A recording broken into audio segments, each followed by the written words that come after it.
So, good evening everyone, welcome back to my channel and welcome back to this video na we have hangs issue, Acer. Actually, yan na po siya guys, talagang wasak.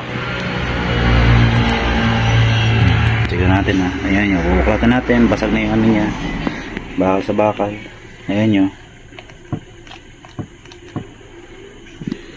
Try natin i-power.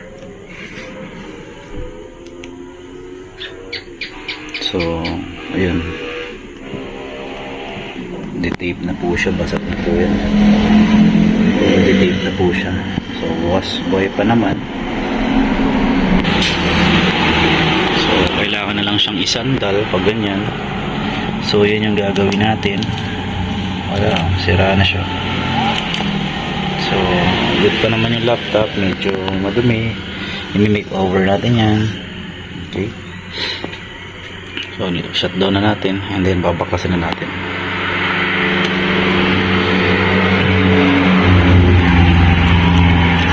Wala na, basag na talaga. Bakal sa bakal na. Bakal na sa bakal na yun guys.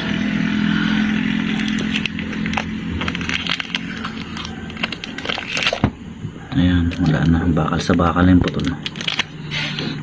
Okay, so kaya may pag-asa pa yan. So, naka-shutdown na siya guys. So, ipa-fast forward natin. Ta-timelapse na natin siya. And then, yan. So, let's go. May makeover natin. Ayusin natin kung ano mga possible na dapat gawin dyan sa laptop na ito. Okay. So, thank you. Let's go.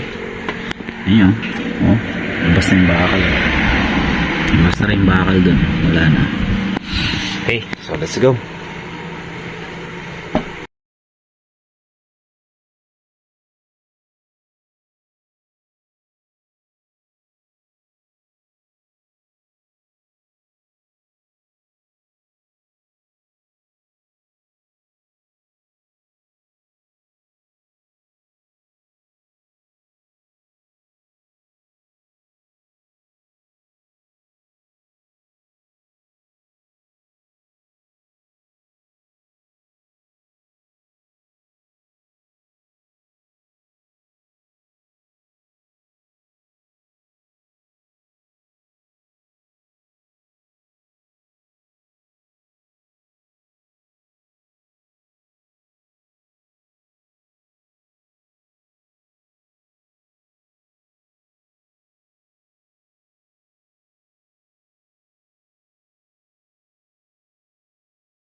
Okay guys, so naitabi na natin. Ito na yung mga tornilyo, bukas na. Ito pa-welding natin, tapos sisila natin. Yan, hindi na po pwede ng ano yan, basag na yan. So pa-welding natin yan tomorrow sa welding shop. Tapos okay, adjust natin to, masikip na to. Yan, i-adjust natin, mas sobrang sikip na yan. So nandito na yung mga parts. So bukas lilinisan natin sila. Sobrang dumi. Bukas tayo makeover. Medyo gabi na. Okay. Sige. Abangan yung makeover tomorrow. Okay.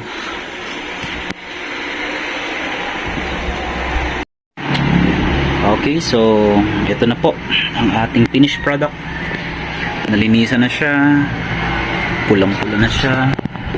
Welding and seal. Stainless ang welding steel niyan. Then seal. And adjust natin yung hangs bracket niya. So dito naman ako, ayan, maglilinis ng files ni Madam or maintenance. So hindi ko na siguro gagalawin tayo. At saka dadagdag na lang ng ibang mga applications. So yun na guys, sa likod ayun, sandamakpak, puro alikabok. So talagang medyo ano na, luma na.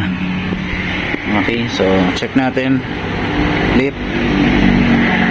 Open, medyo matigas pa car pero dandahan lang ni Madam yan, tatagal yan.